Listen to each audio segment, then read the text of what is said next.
Okay, congratulations. Okay, sana po ay makaupo ako dyan. Kailan kaya yun? Sige, malapit na. Okay, how about alpha meta? Okay, alpha meta active ingredient ay alpha polysaccharide peptide. So I have a parang quite long PowerPoint pero bibilisan ko lang pagsalita kasi I'm sure the most slides is alam nyo na. Okay? So, 100% organic brown rice. Ano bang pindot dito, sir? Ayun na pala, ayun. Okay. Alpha Meta is a high nutrition meal replacement. Okay, kaya lang it's not totally your meal replacement. Kailangan ng vitamin C. You get it from other source. Okay? Hindi yan lang kinakain ninyo. Okay, so you know this already, extracted from specific strains of native whole grain rice and cultivated organically. So, provides sustained nutrition on a cellular level. Okay. So, high nutrition. Ito pa, can revitalize your body system and support balanced health in just one simple step. Kailangan, kung meron kang hot or warm water, just put 1 scoop of it, then you get 10 kilos of the nutrient of the brown rice, which I know you already know. Okay, certified organic, yes. Basic form po yan ng human nutrition, contains complete range of nutrients. Okay, and pure nutrients are extracted from rice by unique patented technology. Okay, and it is a functional food. It's a biologically functional food. Hindi lang basta-bastang functional food yan. Okay? Alright. Alright. So 100% vegetarian, hypoallergenic, no dairy, no wheat, no chemical filters, no binders, no artificial flavors, no additives. Okay? So yan pa lang, sold na kayo? Yan Yes. pala nakikita nyo. Wait till ma-explain ko how it works. Okay? It's not just eating it. Alright? So, non-GMO, no side effects. Okay, so bilisan ko lang. Good for the heart, good for diabetics, good for problems with the gastrointestinal system. Okay, may mga allergy, may asthma, other respiratory conditions, mataas ang cholesterol, may mga arthritis, it's good. Which I know you already know. Myasthenia gravis, meningitis, multiple sclerosis, Parkinson's, Alzheimer's, free radical attack, etc. etc. Also good for autistic children and for those with ADHD. Okay? Yeah. Yan na. It is regarded as the most unique high pressure. Ito importante nyo yung kopyahin. High pressure and kung paano siya ginawa mechanically hydrolyzed polysaccharide peptide. It is a medical food available in the planet today. Okay, so yung words na high pressure and mechanically hydrolyzed, yan po importante.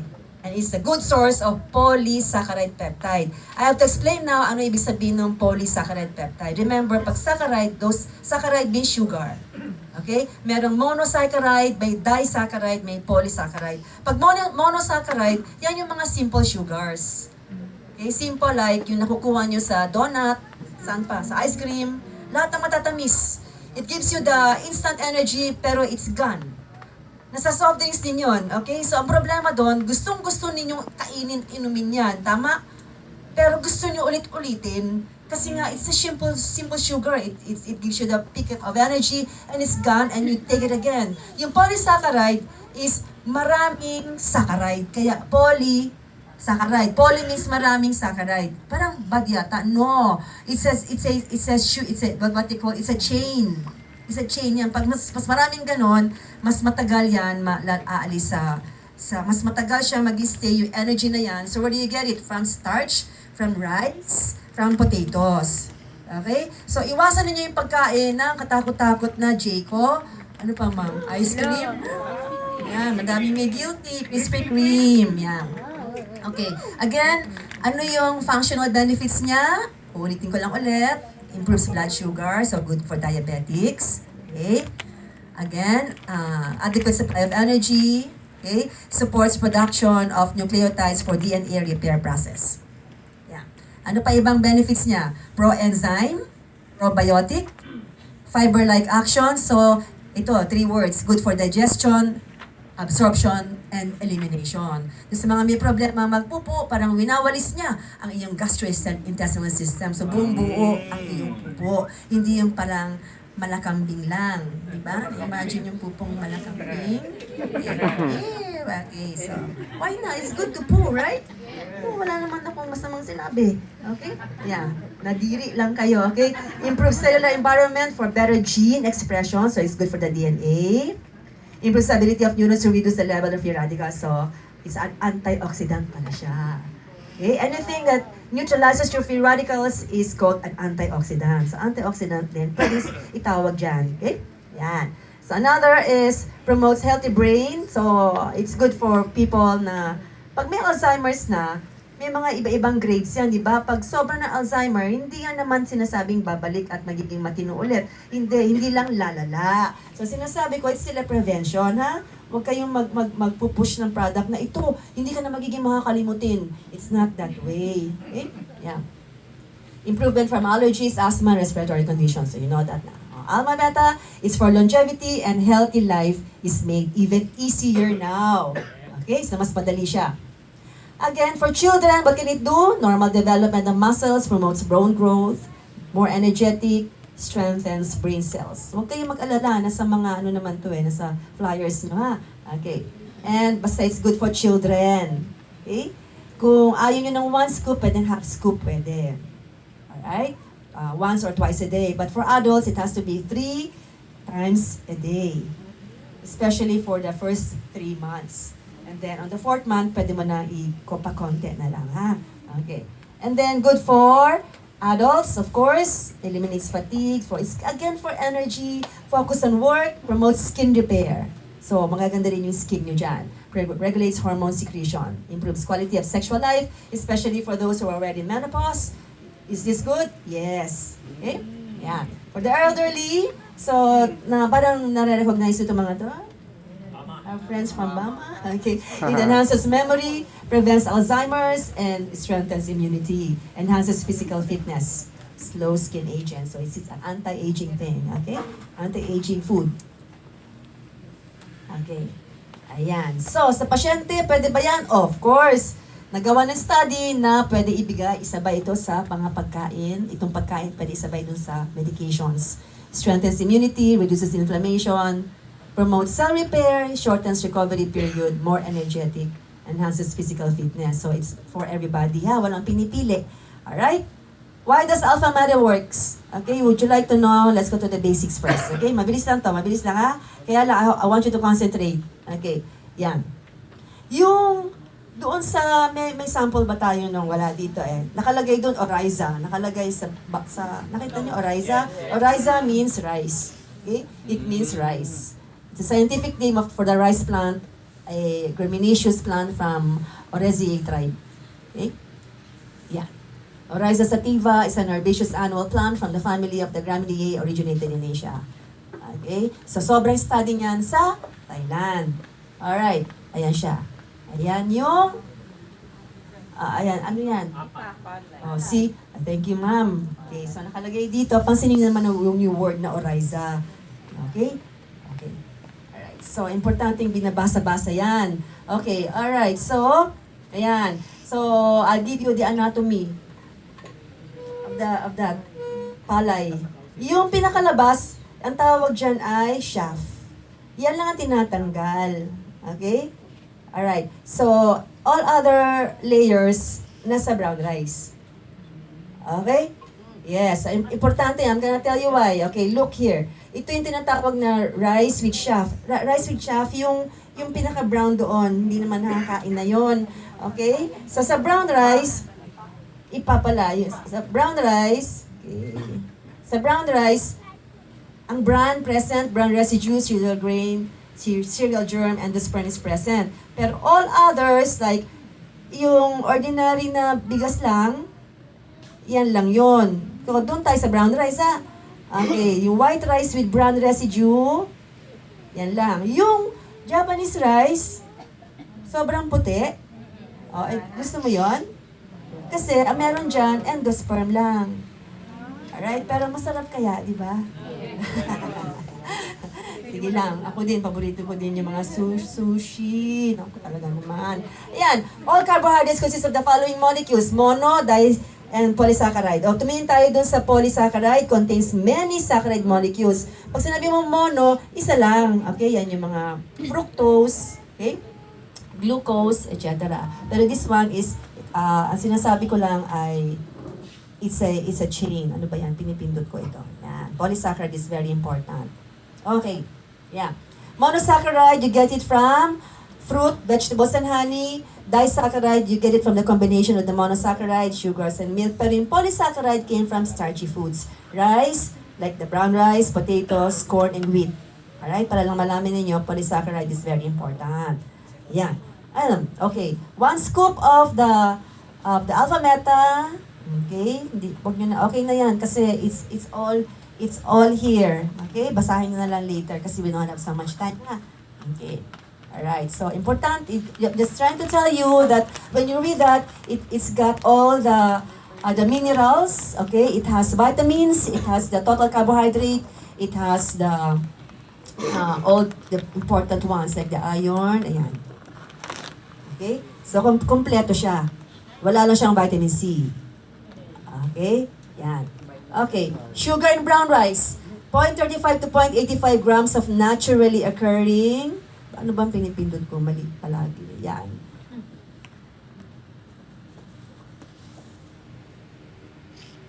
Yan. Okay? Low in fat and has more than 4 grams of protein. Alright? So it has many vitamins and minerals that include B vitamins, promote blood health, may vitamin E, antioxidant properties, may potassium, etc., etc. So it's a whole raw food. Okay? So nice, diba? Okay, rice alpha PSP is actually called the fuel. It's a recovery fuel of the body, of your cells. Siya ay pagkain ng inyong cells. Okay? Kung yung suso, hydrogen water maker, is should be the water of your cells, the source of water of your cells. This is the food for your cells, yung alpha meta. Okay? Alright, so ano yung nakikita niyo? Hindi po bola yan. That is one cell. How many cells are you made of? Trillions of cells. You just talk about one cell. Yung one cell na yan, ayan ang itsura. One cell. Hinati natin yan loob. There are different kinds of structures there. It's called organelles. Okay? Ayan, nandiyan na yung mitochondria ninyo. Okay? Tapos, akala nyo ganun lang yan. Pag-uusapan natin ngayon, yung nakabalot dyan. Kasi dyan, nag-stay yung tinatawag nating polysaccharides. So, we're talking about the what? This one? That is the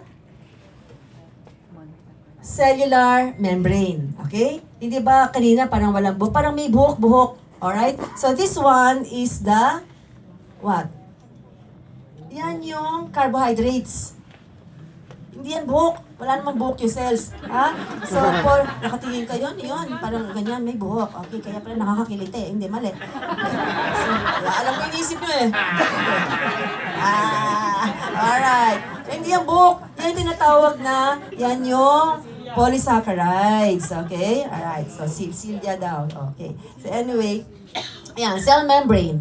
Again, we will talk about the cell membrane, You listen, Cell membrane. Okay, yung cell membrane, ito siya, ito itsura niya. Ito. Yung cell surface membrane is surrounds the cytoplasm of the cell. Partially permeable membrane siya. Pwedeng may lumabas doon at may pumasok. Hindi yan talaga solid na gano'n. May mga butas-butas, may pores yun. That's important for the water and the food to come in. Okay? So, that's what it is. So, malabo itong nasa baba. I'll show you a clearer one. Yan. Hindi yan bulati. Okay, mukhang bulati. Ay, naku, parang pizza pie. Gutom na kayo, no? Okay. This is the outside of the cell. This is the inside of the cell. Di ba, bilog siya. Ito yung outside, ito yung inside. Sige, mag-imagine tayo, Ito yung cellular membrane. O membrane ng cell, yung pinaka-ikot. Okay? So, yung tinatawag na lipid bilayer, kasi remember, yung cells natin is composed of carbohydrate, protein, and fat. Okay? So, yung lipid o fats, double layer yan. Ayan, double layer. Okay? Merong ulo, may buntot. May ulo, may buntot. Dito din ulo, buntot, magkasalpak silang ganon. Imagine, okay? So, ayan. Bilog, may buntot, bilog, may buntot. Okay. Now, the proteins are ito mga to. Yan ang mga proteins. Ang fats ito, double layer ng fats yan. Okay? Yung protein ito, yan. Yung mga parang antena, yan yung carbohydrate chains. Importante, marami kang intake niyan para may pumupwesto dyan na nakadikit sa protein. So, it's now called the glycoprotein. Naintindihan? Okay, glycoprotein. So, carbohydrate chains, yan yung polysaccharide. Yan yung mga sugar na dapat naka-connect siya with the protein. It has to be that way. Hindi siya uupo kahit dyan. Dapat ang kapartner nung polysaccharide ay protina. Okay? Alright? Hindi siya pwedeng mupulan dyan. Mag-asawa yan. Okay. Ayan na naman ulit. Okay? Parang magulo. Intindihan lang ha. So, ito yung double layer, phospholipid layer. Tapos ito yung mga protein, integral protein, glycoprotein. Ito yung carbohydrates. Ayan o, carbohydrates. Ayan, yan yung mga carbohydrates. Siya yung para mga antena. That is the one responsible for cell communication. Remember, yung cells natin, parang nagne-networking yan. Nagko-communicate sila with each other. Kuha nyo? Okay. Pag sinabi mo polysaccharide peptide, marami siyang downline para makakonect siya doon sa kabilang grupo. Naintindihan, para madali nyo may imagine. Parang nakatingin lang kasi kayo sa akin, hindi nyo na-imagine eh. Sige na, networked kayo ba? Ayan. So ayan, ang dami mong downline. Pahabaan na. Then that's the purpose. Kasi ang intake mo, polysaccharide peptide, hindi monosaccharide peptide. Hindi lang yung isa lang. Naintindihan, no? Naintindihan nyo talaga, ha? Ito naman, unilevel, ayan. Unilevel. Ano nyo? Ay, naku, pag hindi pa naman ako maging mentor nito, ayan. Okay. Maruset. Okay, next. Ayan ulit yung cell. Ayan ulit yung cellular membrane. Ayan na. Intindihan na, yan yung cell. By lipid layer, dalawang fats magkaharap na gano'n, parang sinasandwich nila. Ito yung protein. Sa protein, dapat meron siya mga antena. Yan yung carbohydrates or polysaccharide, maraming sugar. Ito yung isa-isa lang, monosaccharide. Sa dietary mo, pa isa-isa lang siya. Isa lang yung sugar molecule. Isa lang ang sugar molecule pag sinabi mong monosaccharide. Kaya nga mono means isa lang. Ayan. Kulang. Dapat ganito para magkaroon ng cell communication, para makapag-recruit siya ng ibang mga cell. Hindi na nga. Ayan. Okay. Ang importante doon, ang tawag sa kanya actually is pag nag-join na yung polysaccharide doon sa protina, may tawag sa kanya glycoprotein. Okay? So pag glycoprotein na siya, glycoprotein sa receptor siya, ito ulit yung cellular membrane. Tama, ito ulit. Alright? So, ito na yan. Ito na yung mga anti-antena na yan. Alright? So, ang tawag doon surface carbohydrates on cells serves as points of attachment for other cells. Example, ito yung kapitbahay niyang cell. Ito na yung Philippines, ito na yung Hong Kong. Okay. So, nag-communicate na ito doon. Nakikipag-communicate siya doon. Naintindihan. Okay. Pero may mga pasaway. May mga ibang networking na pasaway. Sinasaway mo yan. Sinasalag-salag niya. Okay. Yan yung mga toxin, virus, bacterium, tanggal. Naintindihan nyo. Patingin lang kayong ganon. Wala kayo naintindihan.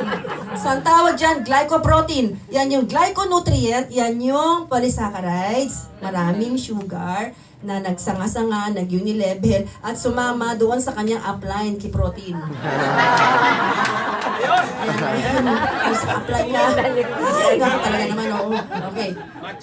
Okay, ayan na ulit. Ayan na ulit. Naintindihan mo na itsura niya, ha? Mas matikling na. Ito yung cellular membrane, ito yung mga protein, ito yung mga si Grand Mentor, at saka sila Dr. Yung. Ayan. Ito na. Ay, alam niyo, ngayon ko lang naisip yun. Ganun pala maging mentor, ma'am? Ganyan pala? Okay. Ay, Maruset. Ayan. Ayan, itsura niya. Glycoprotein on the cell surface. Ayan, parang mga buhok-buhok daw siya. See? So, ito parang hairy siya. Normal hairy surface cell receptor. So, ayan. Ito yung abnormal. Wala siyang kapitbahay. Yan yung mga networker na ayaw magtrabaho. Yun naman yung nagtatrabaho. Dikit-dikit sila. Oh. May FBI dito. May FBI dito. Dito wala. Ayoko na magsabi kung anong networking company yun. Ay, glycoprotein. Ayan na siya. Ayan na yung unilevel. Glycoprotein is just a protein. Glycoprotein. Yan yung polysaccharide, tsaka yung dapat may kapartner na protina. Okay? With the chain of saccharides attached to it. So, glycoprotein ang tawag dyan. Ito yung cellular membrane. Ito yung mga protein. Hindi chocolate yan, ha? Feeling ako, nyam-nyam, chocolate. The image is an artist's rendering of a glycoprotein in the membrane of a cell. The brown blob is the protein. Okay? Note the green trees. Those are the chains of glyconutrients which are attached to the protein, making it a glycoprotein. Okay? So, para siyang mga antena.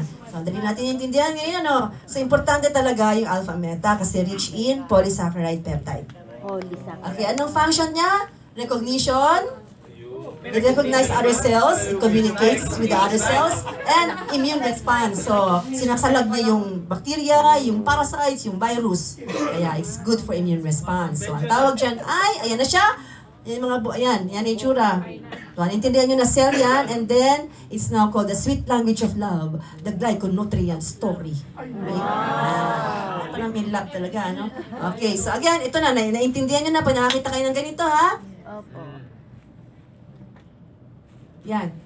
Almost without exception, whenever two or more living cells interact in a specific way, cell surface carbohydrates, ito yon, will be involved. Pag wala yan, hindi nagko-communicate yung cells mo. Yan, kailangan lumaklak kayo ng maraming alpha meta. Yun. Okay, again. Ayan ulit, mas na-imagine nyo na, ito na naman yung cellular membrane, ito yung mga communication. So, appreciate nyo yung mga ano, ha? Yung drawing ngayon dyan. Kanina ayaw. Yan pa. Oh, ganda. Ayan na. Si Grand Mentor. Ayan, yung mga ano.